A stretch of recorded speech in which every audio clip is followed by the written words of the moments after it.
Welcome to Wrong Time Watch. My name is Kevin, and today we're looking at the Davanti Horizon. This watch is a Kickstarter watch, Swiss micro brand. The Kickstarter was funded last year, and from what I can tell, the early bird pricing was 449 Swiss francs, which is about 500 US dollars.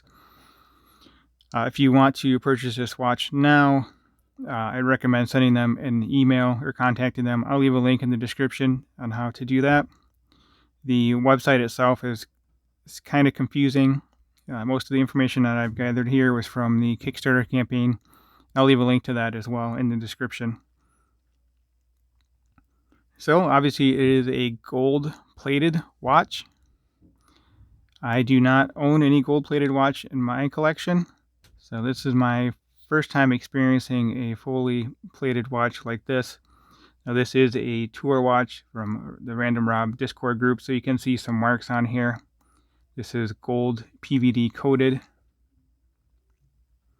So you can see the side of the case is polished. The top of the lugs are brushed, and then the bezel here is polished as well. It would not be a watch that I would purchase for myself, and I was not really even able to wear this watch because it is sized quite large. I'm on the tightest hole position here. You can see the polished buckle here. It is a butterfly deployant clasp system, and this is a crocodile style leather strap. So let me get this on wrist real quick. I'll show you what I mean with the strap size. I've never really met a butterfly clasp that I like. Well, there is one on the Formex Essence. That was a unique system. Other than that, don't really care for butterfly clasp. But you can see here how loose this is on my wrist. And again, I'm on the tightest hole position. You can swap it all the way around here. So, but anyway, just to give you an idea of what this watch would look like on a 6.5 inch wrist with a 52 millimeter wristband. Now here we go.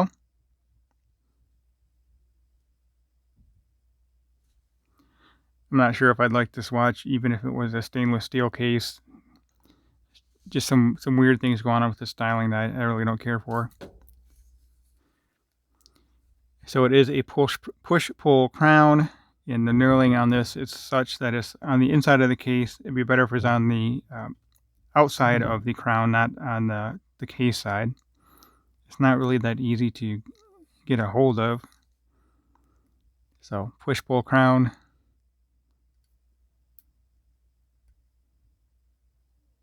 Okay, that's interesting. So there we go. In the time setting position. I don't know what that first click is for.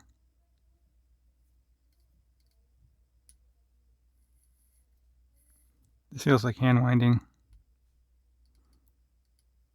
I think I hear a date in there. There's something clicking in there when I turn it in that position there. Let's look at the back here. It does have a Sleeta SW200 movement. There's the text on the back again. Davanti Horizon, Kickstarter 2020, water resistant 100 meter, and Swiss Horological Passion.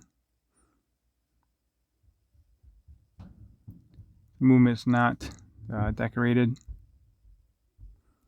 This may be a prototype as well. I think on their Kickstarter, it looks like the movement was a little more decorated than this.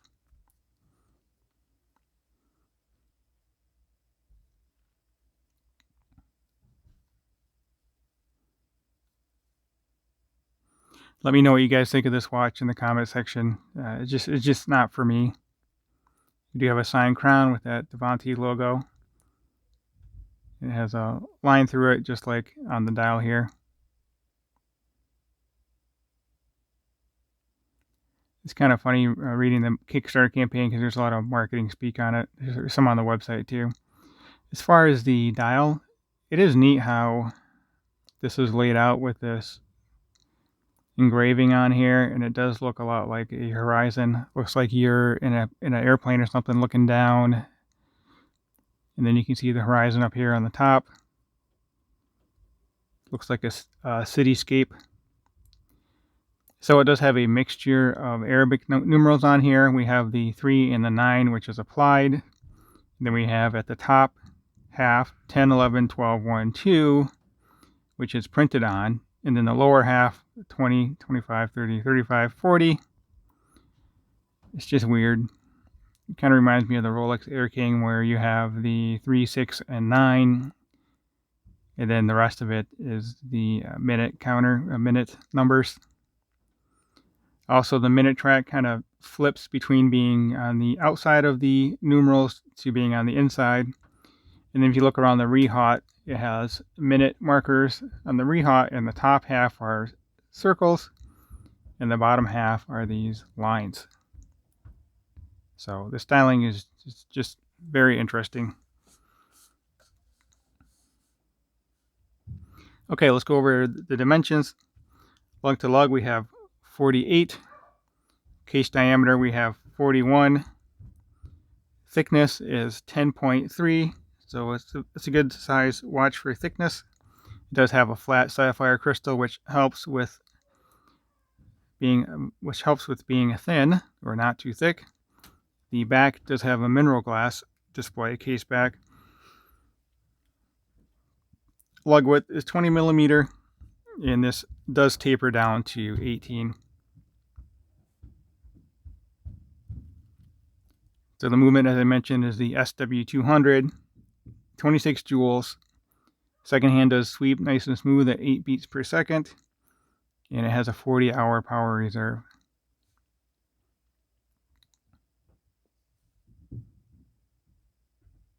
I'll put it back on wrist. I'll zoom out, and then we can check out the loom. The loom is kind of strange as well. The hands are loomed, maybe even the tip of the second hand, and then just the top 5 numbers here are loomed. So we'll look at that in a moment here, but again, interesting design choices on this watch.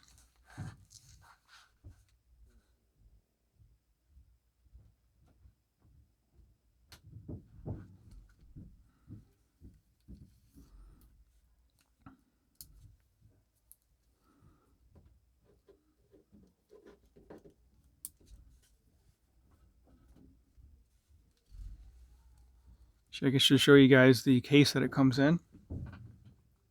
The case is a little interesting. Kind of reminds me of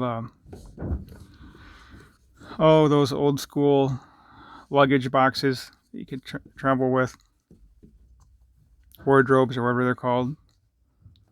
Leather flap here, and then it's like a leather wrapped cushion here. So there's the packaging. Here it is on my wrist again. We'll zoom out. Then we can check out the loom in a minute here.